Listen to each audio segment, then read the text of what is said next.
Welcome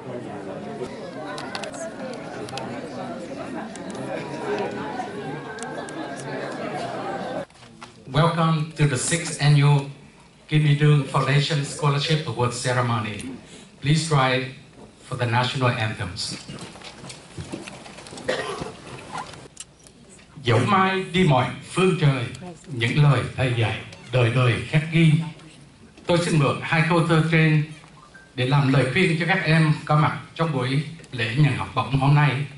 Ở đây, người thầy tôi muốn nói là cô Kimmy Dương, và những lời cô dạy, những lời cô nhắc nhở cho từng em trong những buổi phỏng vấn là Kimmy Dương Foundation đã tạo thêm cơ hội cho các em trong con đường học vấn, nên cô hy vọng các em sẽ thay cô và Foundation tiếp tục giúp người, giúp đời, và khi ra vào xã hội và giúp đỡ cho thế hệ sau. There's a Vietnamese saying, whenever you be in the future, the teacher teachings are eternities. The teacher here, I'm referred to Mrs. Kimmy Duong, and the teachings are her wisdom of providing educational opportunities and humanitarian support for Vietnamese and American communities.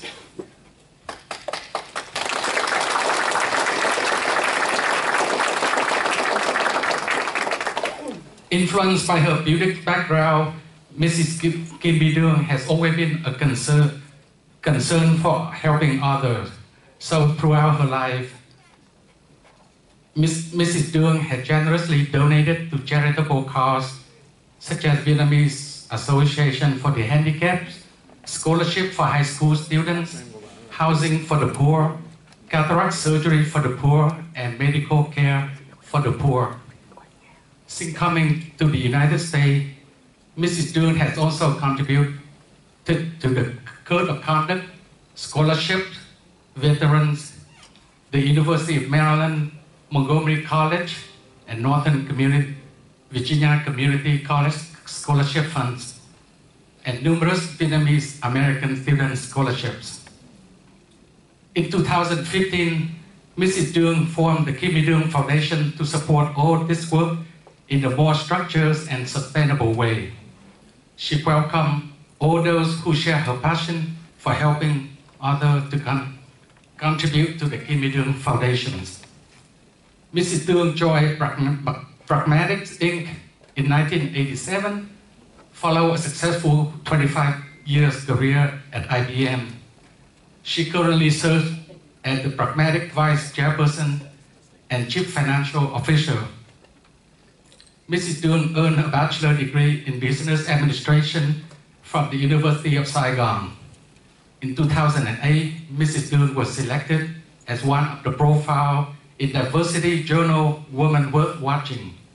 In May 2023, Mrs. Duong was awarded the Mason Medal, the highest award from George Mason University.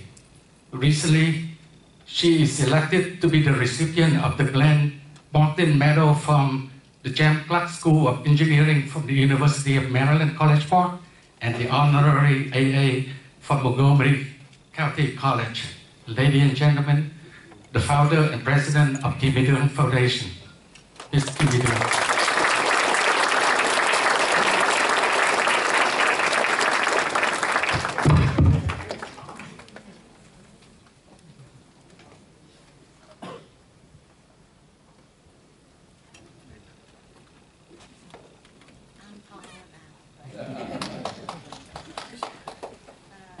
Kính chào các anh chị, các cháu. Hôm nay Kimmy Dương rất là hân hạnh được đón chào các anh chị và các cháu đến chung vui với mấy em. Sau đây tôi xin vài lời bằng Anh. Dear honor guest, friends and scholarship recipients, it is an honor for me to talk to you about the achievement of our student and Kimmy Duong Foundation. And dear recipient, today we are celebrating your success in winning the Nguyen and Kimmy Duong Scholarship. Our goal is expanding to California now to help more students and more schools. As you all know, each application is reviewed by at least 3 judges. Our selection not only based upon your academic record, but we also look into your candidate ability and desire to support the community and their love for America. The moving banner from the Kimmy Duong Foundation website remind you to give back and paying forward. Giving back and pay forward is not just a nice thing to do, but that is our responsibility. In May, we went to Bangkok, Thailand, to visit Vietnamese refugees. We saw their hardship, and it touched our heart. Each family has only a room, 12 by 13, only 180 square feet. It's just smaller than your kitchen. That is their bedroom, family room, dining room, kitchen, and bathroom. As you all know, how hot it is in Bangkok. Of course, they cannot afford the air conditioner. They cannot even afford the fan, electric fan. They had, because electricity, it was so expensive there, so what they do is they turn it off. At night, when it's really hot and their children can't sleep, that's where they turn it on a little bit for the children to sleep.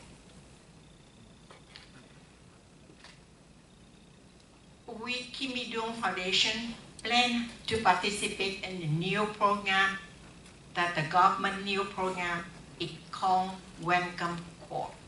That is where we try to bring the Vietnamese, qualified Vietnamese refugees there to come here to the US. So we are looking forward to that.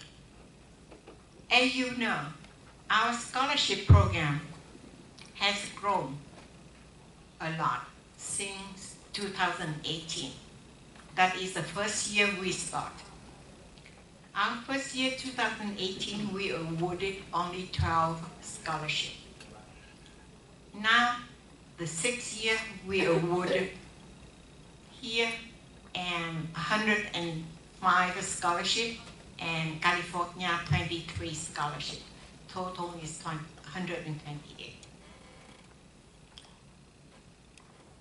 We hope our scholarship will continue to grow so that we can help more students and more schools. Today you have a chance to,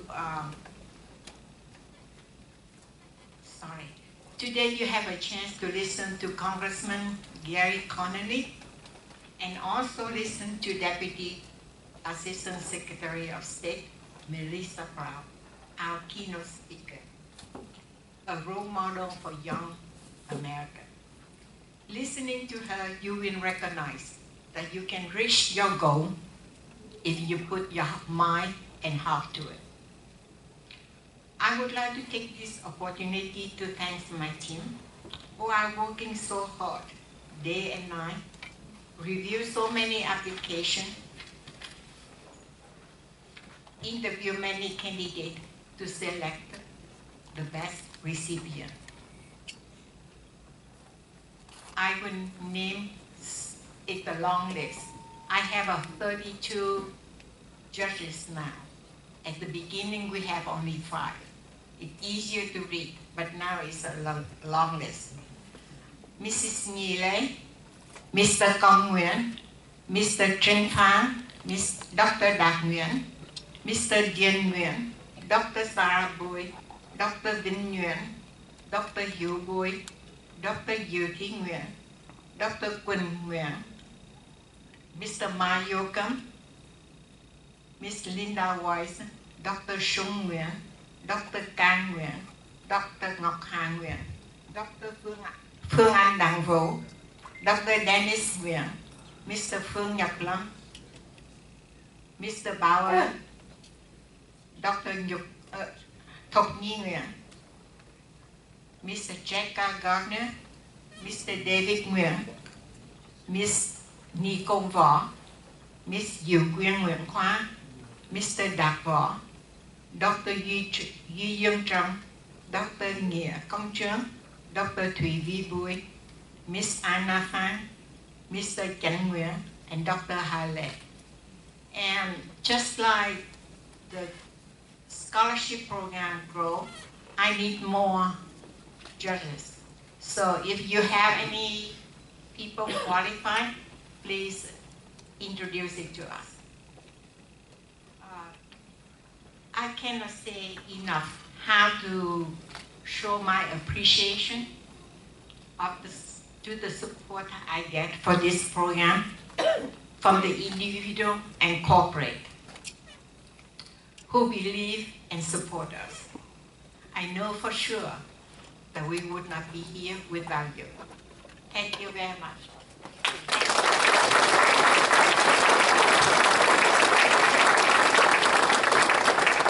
Now I would like to introduce to you Mr. Dien Nguyen. He is our director of the foundation.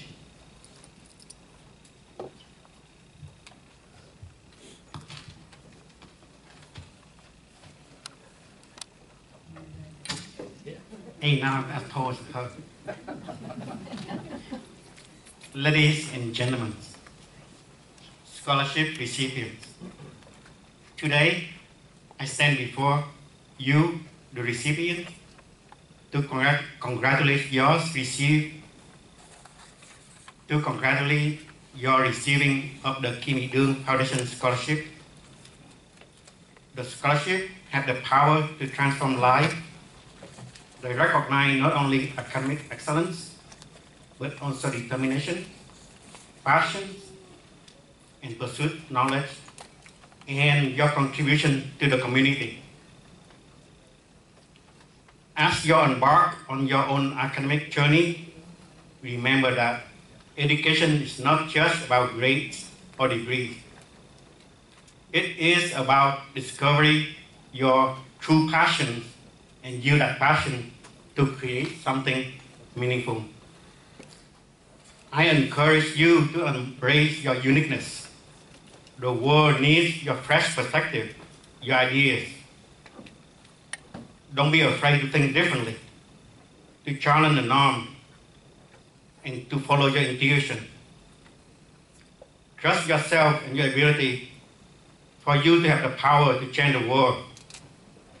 In addition, do not afraid to lean in the community for support. Thank you. And may your future be filled with that possibility.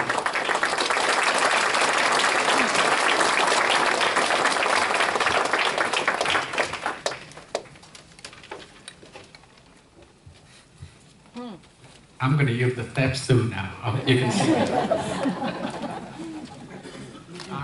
Next up, we have a guest speaker, Congressman Gerrry Connolly.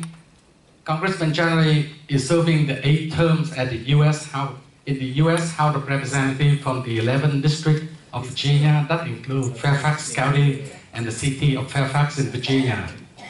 Prior to his election to Congress, he served 14 years in the Fairfax County Board of Supervisors, including 5 years as a chairman.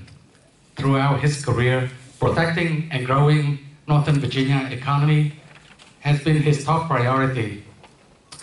In Congress, he has played a key role in securing federal funding for transportation improvement in the Northern Virginia, that including the completion of Fairfax County Parkway, widening the Prince William County Parkway, and provide ongoing support for the rail to Dallas, and securing the annual federal commitment of $150 million for the regional metro system. Please welcome Congressman Gerrry Connolly.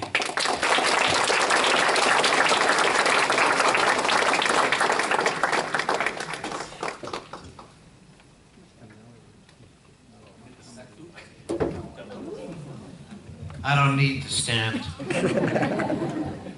Well, good morning, everybody. Good morning. And congratulations to my friend Kimmy Duong and Long Nguyen for this incredible scholarship program. And congratulations to the 105 who were with us in receiving that award. I want to talk about the story of immigration and education in America. In 1920, a young girl, 18 years old, emigrated from Northern Ireland to the United States. Being a Catholic girl in Protestant Northern Ireland in 1920 was not a good place to be. And so our family shipped her off with a cousin to explore opportunities in America. She didn't even have an 8th grade education. She had no money. What little money, pocket money she was given by her family to get in the ship to come to the United States was lost when she was robbed on board. She came to the United States with almost no skill. She sewed. She took in laundry from rich people. 2 generations later, her grandson has a master's from Harvard and stands before you as a United States Congressman.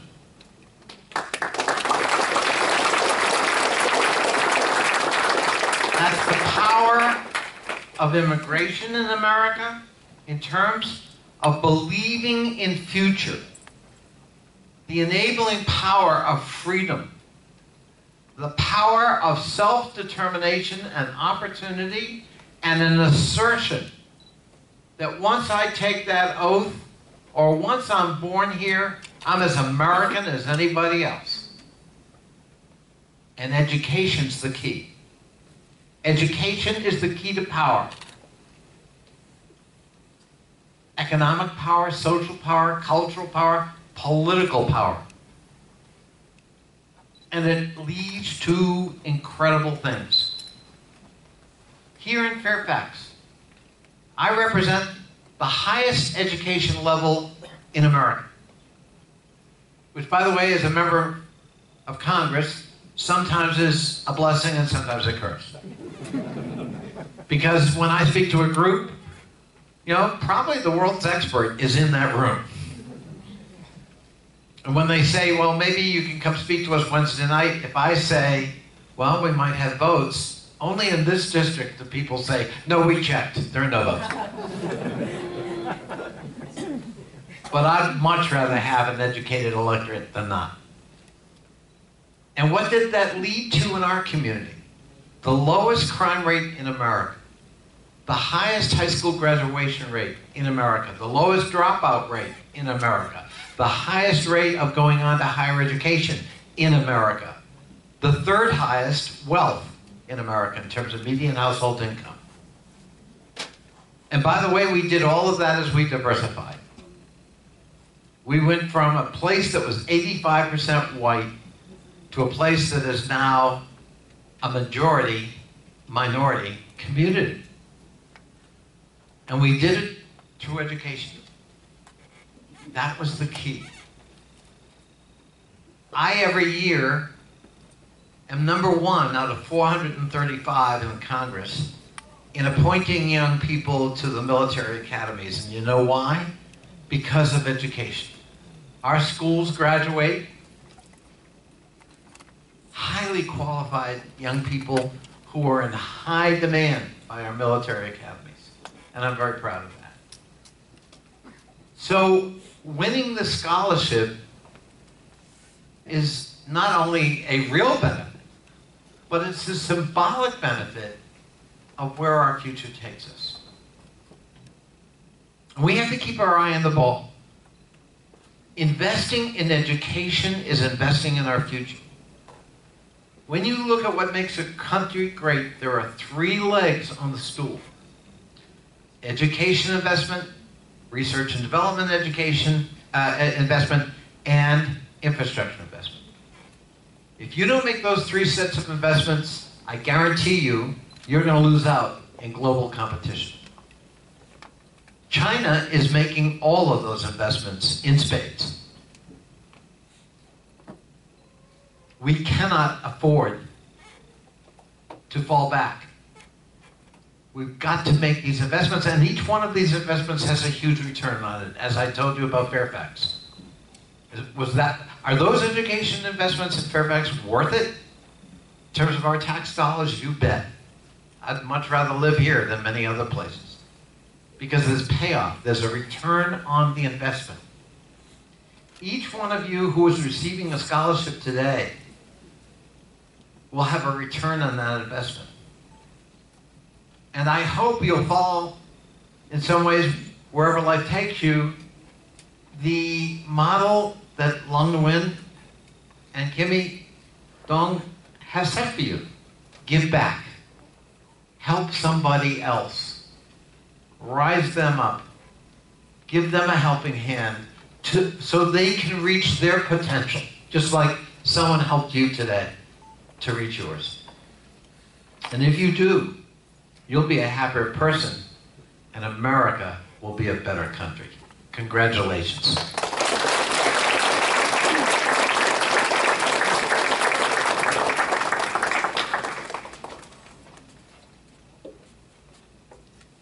I have a stiff knee.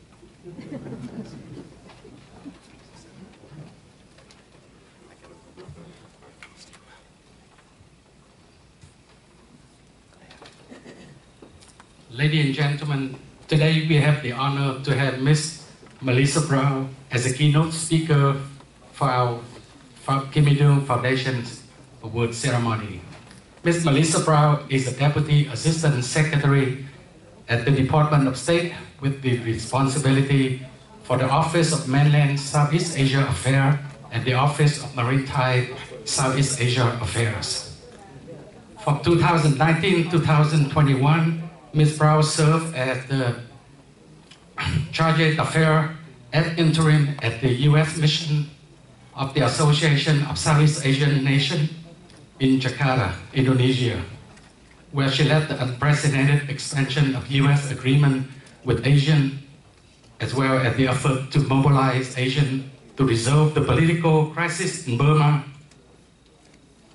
Previously, Ms. Brown was the counselor for the economic and political affairs at the U.S. Embassy Singapore from 2016-2019, where she also served as the acting Deputy Chief of Mission for 1 year and oversaw the execution of the historic 2018 Singapore Summit between the U.S.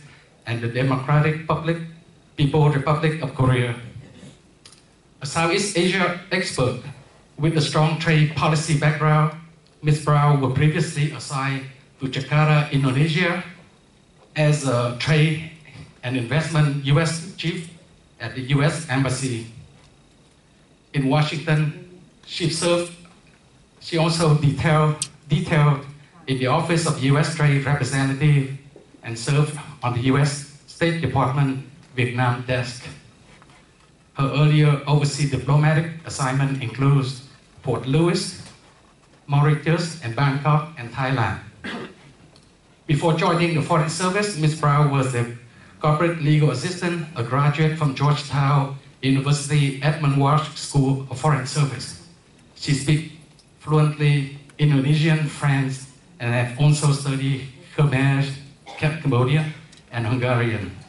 Ladies and gentlemen, please welcome Ms. Mellisa Brown.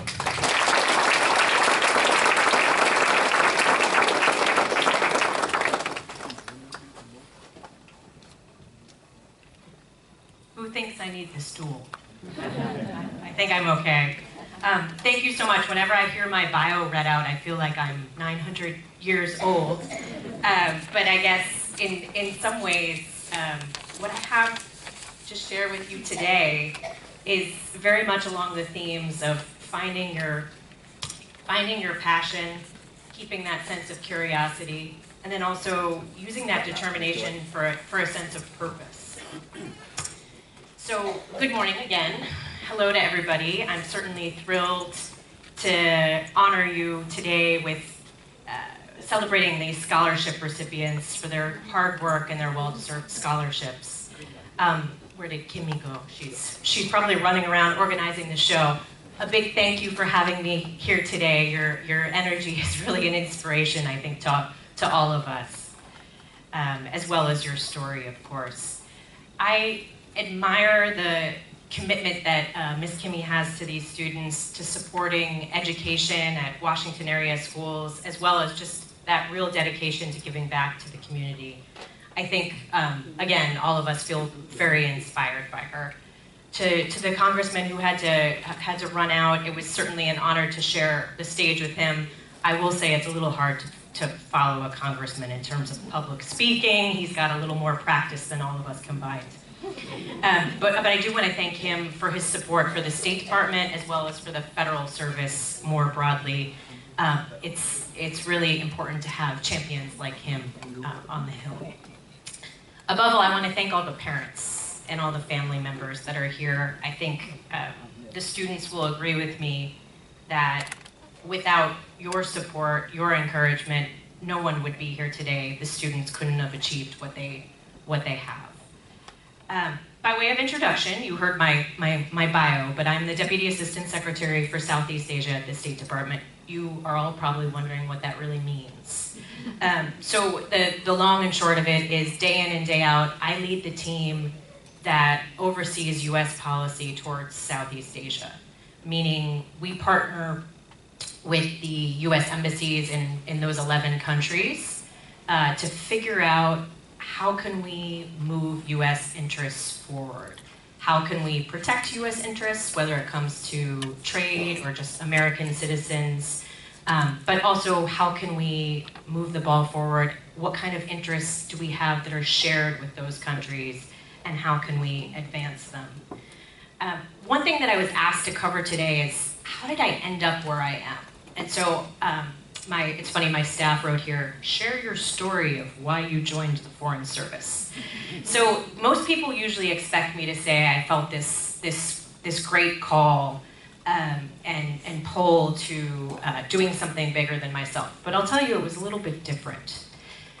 When I graduated from Georgetown, I really wanted to be a corporate lawyer.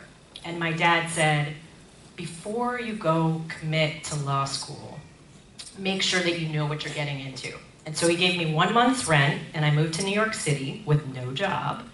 And I became a paralegal. I became a corporate legal assistant. I found a job pretty quickly, but I also found very quickly that that's not where my heart was. A couple months in, I thought, this is not the job for me. So thank you to my late father for saving me significant loans for law school that I didn't take out. But I had been an intern at an embassy abroad when I was a student, and I had taken the Foreign Service exam right before September 11th. So about a year later, in early 2022, they called me up and said, do you want to go overseas? So again, rather than the call to service, I felt a call to adventure. I thought, they're going to pay me to move to a foreign country to have a job and just figure out where I want to be. So perhaps an unconventional story, but my call to service came as to why I stayed in the Foreign Service. It's not maybe why I signed up in the first place, but I have to say I got pulled in to that sense of doing something so much bigger than myself, to leading teams, to working with teams, to figuring out the mystery of other cultures and languages, but also feeling like I was representing the United States in all that I did, and representing the United States in all that we are. And what that means is it's very much that story that the Congressman shared with us, that sense of opportunity, but also that sense of purpose. The fact that you can come to the United States and transform yourself, that we are stronger because of our diversity, and because of our interests are not always clear. But that complexity of the United States in many ways adds to the adventure and why it is that finding out how to advance our interests can be so complex and complicated and in some ways really rewarding, because I get to be permanently curious and use my passion to figure out how to move things forward. So I'm actually freshly back from Vietnam. I came back on Thursday afternoon, which made it very easy for me to wake up this morning. So I was in Vietnam, I was in the Philippines, I was in Indonesia. I went with the Secretary of State to Indonesia for our participation in the ASEAN-related ministerials. What does that mean? That means that the ministers from across Southeast Asia got together, held meetings, and then they invited important partners like the United States to join them and talk about key issues. That means everything from pandemic preparedness to the South China Sea and maritime security. It also means how to advance our trade and investment relationship. It also means education and people-to-people ties. My favorite part of the Secretary's program was participating in the Young Southeast Asia Leaders Initiative event, which is a network of young people across Southeast Asia that the United States has been supporting for about 10 years now. And just, it's the same energy. Whenever I talk to young people, I think those of us who are no longer young people are just absolutely inspired by all that you've achieved and the passion and the energy for continuing to make the world a better place.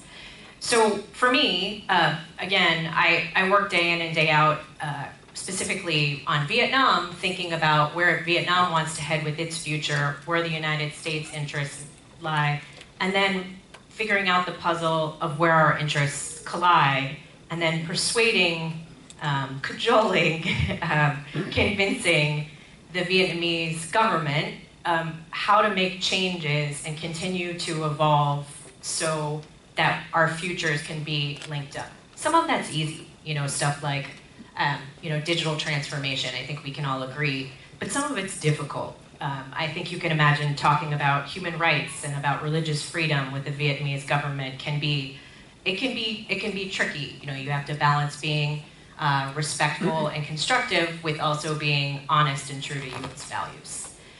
So these are certainly big tasks. It's an important key time to be a diplomat, not that there ever wasn't one, but the fact that the Indo-Pacific region is so much a priority for President Biden, for Secretary Blinken, and he always talks about how ASEAN, the Association of Southeast Asian Nations, how it's at the very heart of his Indo-Pacific strategy. And you can see that with him headed out to Jakarta, as I was with him last week, but also with the engagements the president had. Many of you saw that President Marcos from the Philippines was here just recently. So that's also my team who puts together the program and what we're trying to achieve. And again, what we're trying to bring them along in terms of, for instance, transformation to green energy, infrastructure development, but also the tough issues. Again, human rights is just one of them. But I can assure you that that's something that we stay true to throughout. The Congressman also mentioned the big challenge of China, and I'll just note that one really important thing for us at the State Department, and in particular for someone like me working on Southeast Asia, is to make sure that we have an affirmative vision. My key is always to be for more things than you're against. And so when we talk to our Southeast Asian partners, we don't jump right into, this is why you should be worried about China, here's what we're doing. Because then it'll make them feel like they're second in line, that we're really there to talk about the China challenge. And of course, it looms large. It's key to our discussions. But I think in general, wherever you're gonna head with your future careers, it's always key to make whoever you're talking to feel like they're the center of your attention, you're thinking of them first, and that you have more of an affirmative vision versus pushing back purely against other issues. you also know that many of you, because of the fact that we do have so many Vietnamese Americans here, my statistic is 2.2 million. I don't know if it sounds about right to me, but of course many folks here in the Northern Virginia area. I think that just ties the future of Vietnam and the United States even more closely together. The reality is, being a diplomat, sometimes we talk about governments working together. Governments aren't really things, right? Governments are made up of people, and they're people like me. But I will also note that when I talk about the United States, I'm not always just talking about the United States government. I'm really talking about the United States and everything that's represented in this room and beyond. It's individual people that make up the United States. It's civil society organizations. It's U.S. companies. It's educational organizations. It's much bigger than a government and a government. So I can assure you that when I say I try to advance U.S. interests, it's thinking of what is needed for the future of all those that we have here today. But I guess reflecting back, listening to the various speakers, they've urged you to stay passionate and committed and dedicated, and we all know you have worked so hard, because otherwise you wouldn't be here in this room and you wouldn't be receiving scholarships. What I can assure you is you may not always know where your passion lies, and that's why I was convinced I was going to be a corporate lawyer, and look where I am now. What I can tell you is each and every day I choose to remain a diplomat. This is not, this is not something on autopilot. This is because I feel strongly that I am achieving things that are bigger than something I could do alone, that I'm achieving things that are good for the future of the United States, and that I still have the passion and the drive to have fun with what I'm doing. And so when I think back to when I was a student, I'll just tell you, you might think there's a perfect path. There probably isn't one. Be open to all these possibilities and try to find what your passion is. So again, the call to public service, I think passing it forward, taking care of others as you were given a helping hand yourself is absolutely a key message. But it comes in many, many different flavors, and there are many different ways that you can go about it. I do think being a diplomat shares a lot with many other successful career paths, in that often listening and empathy are really important. And as I mentioned earlier, that commitment that we have as diplomats is also the commitment that you've had to your scholarship, and hopefully to what you have in your future careers, whether it be in public service or elsewhere. But of course, we all have a lot of responsibility, and I think that doesn't just relate to the students here, that relates to each and every one of us. We all have the responsibility to use whatever power or platform we have to move things forward, to achieve good.